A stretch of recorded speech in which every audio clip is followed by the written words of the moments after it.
If you ever watched the news at all lately, then you have probably heard phrases such as gerrymandering, redistricting thrown around a lot. But what exactly do they mean and how do they affect your life? Well, in this video, you're about to find out.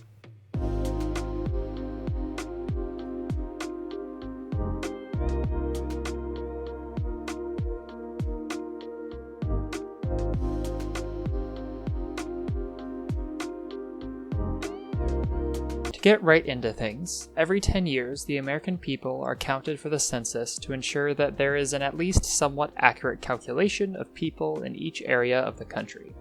This is useful for a number of reasons, such as allocating a certain amount of resources and funding to different states or regions based on need and population, or to get a more accurate measure of the country's demographics. However, perhaps one of the most important processes that relies on this data is the creation of new congressional districts, which are the backbone of our electoral system. In fact, it is this process that allows the very republic itself to exist in its current form, which is why, as this video will make evident, it is troubling that it is deeply flawed and problematic for a multitude of reasons. As such, this video will delve into the inner workings of our first-past-the-post electoral system and how it promotes practices such as gerrymandering and keeps us locked into a two-party system. Additionally, we will also explore how implementing an electoral system, often referred to as single transferable vote, would be a substantial improvement as it addresses many of the key issues that currently plague our electoral system. Finally, we will also examine the current efforts to establish such a system within the United States and whether it is even politically and/or legally viable in the first place. However, before we can dive into the various issues associated with our electoral system, it is imperative to first understand how it actually works or what an electoral system even is. For instance, the Oxford Handbook of Electoral Systems defines them as, quote, the set of rules for taking votes in any given elections and determining the seats in the representative assembly or other elected institution. In other words, they are simply the overarching structure and practices of determining the winners of a democratic election regardless of what type of government is formed afterward. For congressional elections in the United States specifically, we used what are called single-member districts, combined with winner-take-all elections, which is a system that is commonly referred to as first-past-the-post. Essentially, first-past-the-post divides the whole territory in single-member districts with candidate ballots. Within each constituency, voters cast a single ballot for one candidate rather than for a party. The candidate with the highest number of valid votes in a given district is elected. He or she is the quote-unquote first-past-the-post in the race between candidates on election day in a specific constituency. As is evident, this system is by design easy for voters to understand, allows for a clear winner, and ensures that people have representatives who actually live in the region that they do and therefore are more likely to understand the needs of their constituents. Now, all of this appears to be all well and good until one starts looking deeper at first-past-the-post's inner mechanisms and sees the countless flaws that this system has that actually make it an unacceptable way of determining winners in an election. These flaws will become clear later on in the video, but for now it is also important to understand another essential aspect of our electoral system, districts themselves. Simply put, the US is divided into 435 districts for electing members to the House of Representatives, with each state having a certain number of districts based on their population. However, every 10 years after the census is completed, the boundaries of districts must be redrawn to account for changes in population across the country, since each district must roughly have the same number of citizens living within them. While this may at first appear to be a rather mundane and trivial process, it is actually quite important as it shapes the political landscape of the country for the next decade. Moreover, the redistricting process can actually vary from state to state and is not subject to much oversight from the federal government. For 33 of the 50 states in the US, the state legislatures are the ones who draw district lines for congressional districts. In contrast, 8 states, such as California, have these districts drawn through an independent redistricting commission, with 2 states using a hybrid of these two models. Finally, the remaining states do not have any redistricting powers simply because they are too small to have more than one district. So, as one can see, it is possible that this patchwork of different rules could end up causing various issues, and indeed it does, which will be discussed in depth later on. Overall, though, it is important to understand these concepts of how first-past-the-post works before dissecting its various flaws.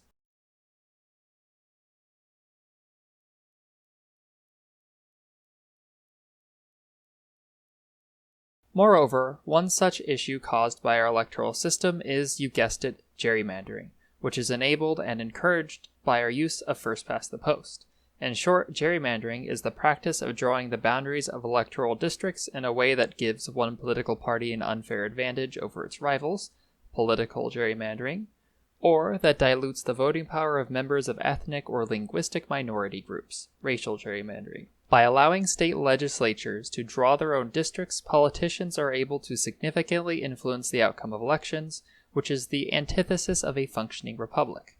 As an example, I have created a few oversimplified but useful graphics to help illustrate this issue. Now, figure 1 here illustrates what relatively fair, although far from perfect, district lines could potentially look like. There are 180 people in this hypothetical and, admittedly, quite small state, represented by each square. The blue lines make up the 10 districts within the state, and because the population in each has to be equal, each district has 18 residents. There are 126 members of the Purple Party, which is 70% of the population, and 54 members of the Orange Party, whose members make up 30% of all residents in the state. Under our electoral system, the Purple Party will likely win 7 out of 10 seats, and the Orange Party is on track to win 3 out of 10, which is completely fair since members of both parties make up the same amount of the population as the seats that they will probably win. However, this extremely simplified example is very rare in reality, and with a few adjustments to the district map, either party could potentially gain an unfair advantage as demonstrated by figures 2 and 3.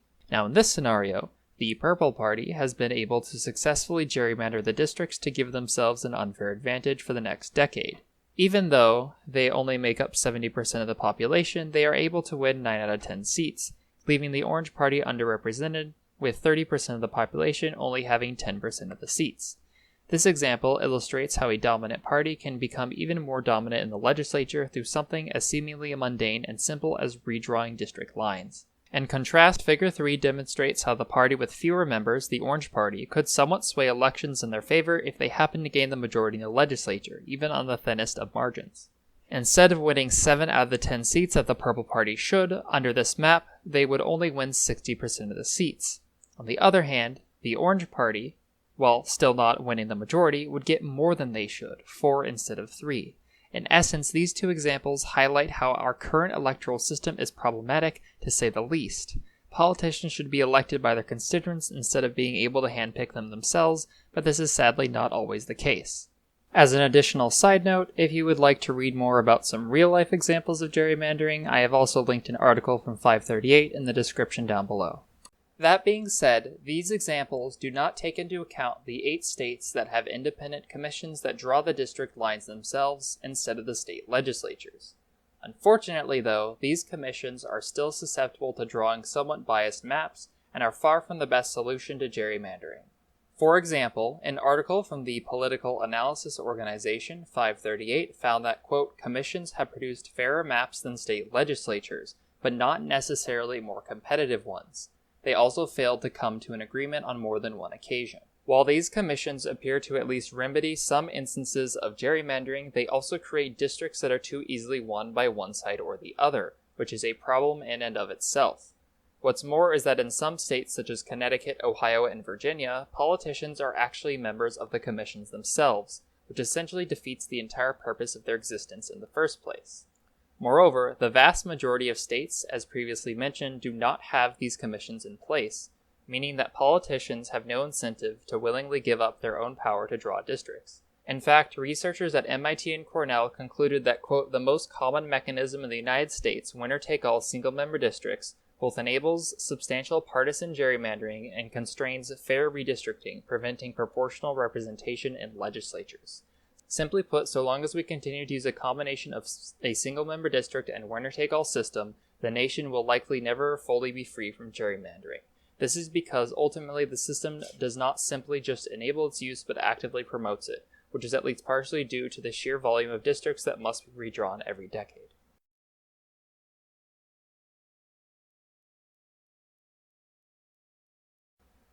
However, gerrymandering is far from the only problem caused by our electoral system, as it actually does not necessarily require a majority of the vote to win a seat in Congress in most states, which can lead to what is known as the spoiler effect, and trends the country toward having only two dominant political parties. First of all, a major issue arises in elections that can only have one winner if more than two candidates are on the ballot for the same seat, since at least one of them will likely become a spoiler. In essence, a spoiler is defined as a non-winning candidate whose presence on the ballot affects which candidate wins. Even though a candidate may come in last place under a plurality system, they may have very well influenced the election in the favor of the person who is least aligned with their policy positions.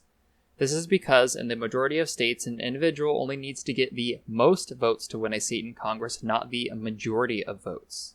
For instance, let's return to our example before with the purple and orange parties. Except this time there is a new third party called the Magenta Party, whose platform shares many similarities with the Purple Party. In this scenario, in the last election, the Purple Party won in a fairly competitive district with 54% of the vote, with the Orange Party only receiving 46%. However, some members of the Purple Party, while generally agreeing with their policies, don't think they're doing enough, so they join the Magenta Party. In the next election, the Magenta Party gets 10% of the vote, the Purple Party candidate gets 44%, and the Orange Party wins with 46%. Not only did the Orange Party win without a majority of the vote, but most voters wanted a party that did not align with the Orange Party's ideals at all, thus leading to minority rule. This hypothetical scenario serves as the perfect example of the spoiler effect and how such an issue is exacerbated by a current winner-take-all single-member district electoral system. However, the spoiler effect isn't just a possibility in many US elections, but actually a concerning reality. In fact, it has been problematic for various different elections throughout American history at different levels of government. For instance, in 2014, the Democratic candidate for governor of Maine, Mike Hunt, got 44% of the vote, with the left-leaning independent Cutler getting 8%, which ended up being enough to allow Republican LePage to win with just 47%. This is strikingly similar to the previous hypothetical example with the purple, orange, and magenta parties, as, in this case, the third-party candidate who was closer ideologically to the Democrat ended up siphoning off enough votes to allow the Republican to win. However, perhaps a more famous example of the spoiler effect is the 1992 presidential election, where Bill Clinton won the presidency with around 45 million people casting ballots in his favor, compared to the roughly 39 million votes for George H.W. Bush. However, there was also a third-party conservative candidate, Ross Perot, who had around 20 million votes, meaning that if he had not ran, Bush would have potentially at least won the popular vote by a substantial margin. In both of these real-world cases, the candidate who won was the person who was ideologically dissimilar to what the majority of Americans wanted, which further demonstrates the fatal flaws of our electoral system at various levels. Alright, let's take a second here to pause to address a few things before the 5 total people watching this video angrily point them out in the comments. First of all, you are probably asking yourself, but wait, those 2 elections are at the gubernatorial and presidential level, and therefore do not accurately represent what happens during congressional elections. Well, I would say that you are likely at least partially correct. However, there does not seem to be too much data collected for House elections regarding the presence of the spoiler effect, since all the attention is usually on higher levels of office. Secondly, it is also possible that many individuals voting third party wouldn't necessarily vote for one of the 2 major parties if they had to in the first place, but the point still stands that it is possible to win an election under our current system without getting a majority of the vote, which can and does happen, and that is a problem that needs to be fixed.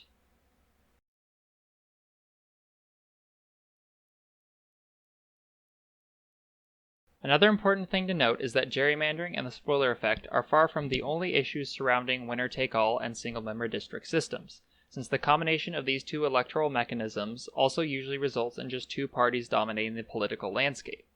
In fact, the concept that a plurality voting system often results in this outcome is known as Duverger's law. This topic is further covered by political science researcher Mark Fay's paper, Duverger's Law Without Strategic Voting, which explores how it applies to more scenarios than first thought. In it, the author explains, in a multi-candidate race, when a candidate drops out, it helps candidates with similar positions and does not help candidates with dissimilar positions. In many cases, then, dropping out of the race actually makes a policy-motivated candidate who has very little chance of winning better off, because it makes it more likely a preferred policy will be enacted. In other words, if a third-party candidate is aware that they have no chance of winning due to our electoral system and or understand how the spoiler effect operates, they are very likely to drop out. However, if they do not drop out, they are almost guaranteed to be siphoning at least some votes away from the candidate who they agree with the most. Except for a small handful of elections in some states with a history of electing independent candidates, running for a third party simply isn't viable. Thus, the status quo of our two-party system continues to plague our country by significantly limiting the choices that voters have for candidates that have a legitimate chance of winning. Ultimately, then, this demonstrates how first-past-the-post is inherently flawed, as the system makes it near impossible to break the political hold that the two major parties have on our country, primarily through inducing the spoiler effect at various levels of elections.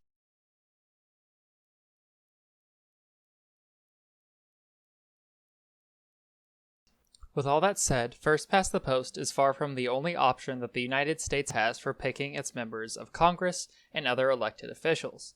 In fact, there is even a way of running elections that addresses essentially every problem with our current system, and it is called Single Transferable Vote, or STV for short. Unlike first-past-the-post, under STV, multiple candidates can win a seat in each district, and each voter can vote for more than one person. In essence, STV is a combination of ranked choice voting and multi-member districts.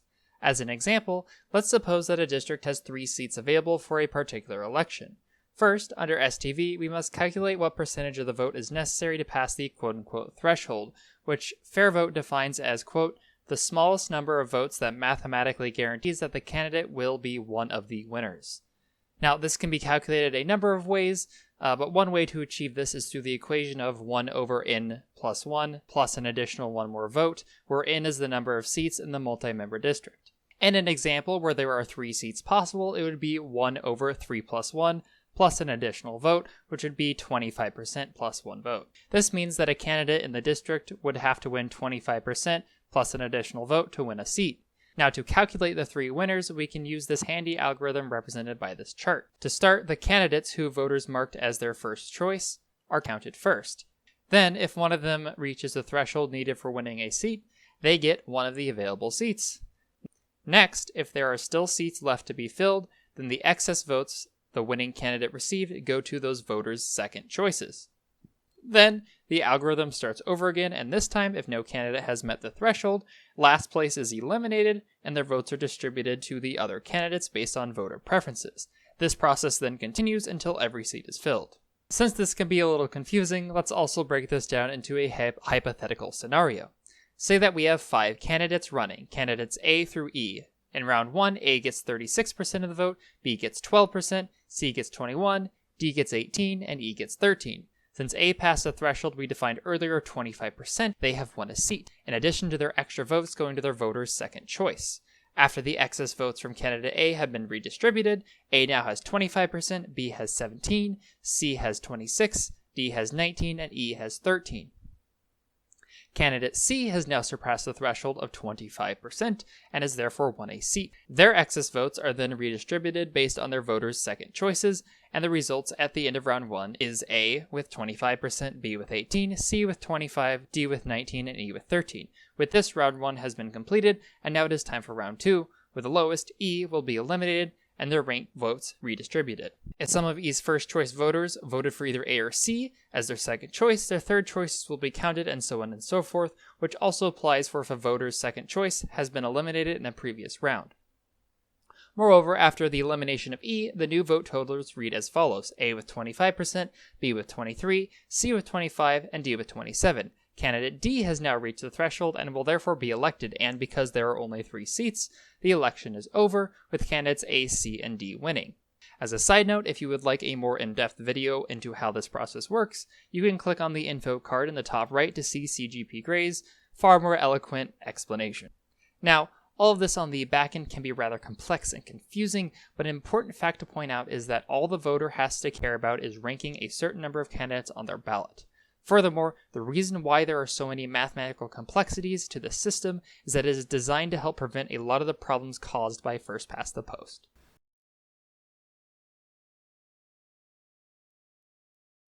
For instance, one of the key differences is that there are multi-member instead of single-member districts. This is due to the fact that studies have found that multi-member districts are effective at preventing the most extreme gerrymanders, especially with non-winner-take-all rules. Put simply, just by the nature of reducing the amount of districts, the capacity for gerrymandering said districts is diminished. What's more is that it is also made more difficult to accomplish in systems like single transferable vote, since it is a non-winner-take-all system.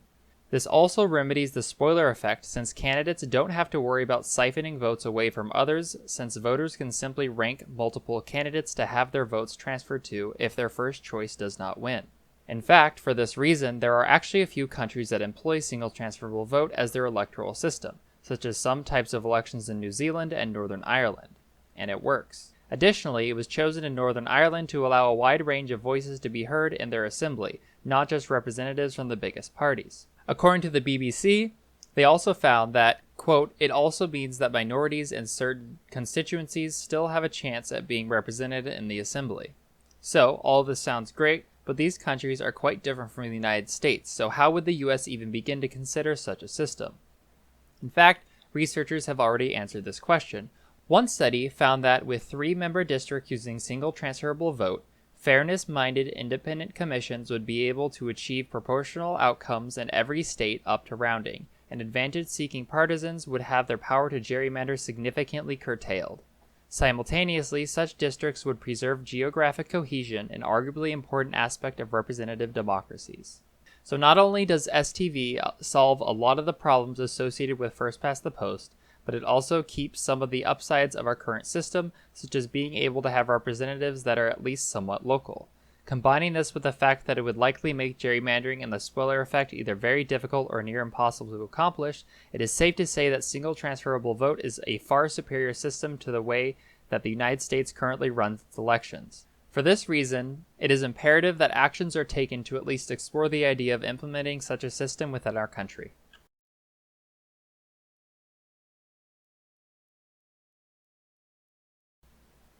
Regardless of whether or not single transferable vote would be the most ideal electoral system, the question of whether such a system would even be feasible in the first place still remains, and so this section will be focused on both the constitutionality of such a system and whether or not it would be popular enough from a political standpoint. Moreover, the former of the two is actually quite a bit easier to answer, as the Constitution is fairly straightforward on who has the authority to set the rules for elections. It simply states that the times, places, and manner of holding elections for senators and representatives shall be prescribed in each state by the legislature thereof, but the Congress may at any time by law make or alter such regulations, except as to the place of choosing senators. In other words, so long as it does not violate any other part of the Constitution or federal law, a state may conduct their elections using any type of electoral system that they so desire. Perhaps what is more significant about this clause, though, is that it also explicitly allows the United States Congress itself to set standards that supersede ones created by the states. While there are currently no federal laws that require states to run elections one specific way, Congress does have the constitutional authority to do so, and laws have indeed been introduced in the past to require the use of single transferable vote. One such bill was the Fair Representation Act, which requires 1. That ranked choice voting be used for all elections for members of the House of Representatives, 2. That states entitled to 6 or more representatives establish districts such that 3 to 5 representatives are elected from each district, and 3. That states entitled to fewer than 6 representatives elect all representatives on an at-large basis. Essentially, this bill would have required that states with over 6 House seats develop multi-member districts that employ ranked choice voting, which is by definition single transferable vote. Unfortunately, while the bill has been introduced multiple times, including in both 2019 and 2021, it has failed to make it out of committee each time. This now brings us to the more difficult part of the problem, politics. One of the main roadblocks to instituting single transferable vote is simply that it would substantially threaten the power of the two major parties, since, as discussed in an earlier section, it would likely lead to candidates from other political parties actually having a chance to win seats. This is the reason why essentially only local governments in swing states such as Maine have been able to implement alternate electoral systems like ranked choice voting, and even then STV is still not used in any congressional districts to this day. The unfortunate truth is that neither party has any reason at all to allow for single transferable vote, since it would diminish their power by significantly lowering the likelihood that any one party would win enough seats to unilaterally control the House of Representatives. Therefore, the main factor holding back the implementation of single transferable vote is not a lack of authority from Congress to do so, but rather the current political climate. While at the moment it may seem that such a substantial change is highly unlikely, the United States has implemented countless policies that seemed impossible at first but happened anyways because large groups of people demanded change, and there is no evidence to think that the same couldn't happen for a single transferable vote if enough citizens desired such a change. Now, despite the political hurdles that single transferable vote still must overcome, it remains as a more than desirable alternative to our current system of first past the post, as it significantly reduces opportunities for gerrymandering, prevents the spoiler effect through the use of ranked choice voting, and breaks the stranglehold that the two major parties currently have over our country. As the United States moves forward as a nation, its people must understand that change is necessary to safeguard the core principles of our republic, even if it means changing an electoral system that has existed for over 2 centuries. While such a drastic change may seem rather unlikely to occur, it is important to remember that democracy and liberty are not the default settings of the world. Instead, they must be fought for and defended from those who wish to undermine our institutions, and implementing single transferable vote would be one way of ensuring that the United States continues to survive as a democracy in the first place. Thank you very much to the 2 people that made it to the end of this overly long video. I'm still not entirely sure what I'm going to be doing with this channel yet, but I plan to also make some more videos in the future that deal with politics and how parts of the United States government function. And if you think that might be something you're interested in, then please feel free to subscribe, or not, if you want, and I will see you next time.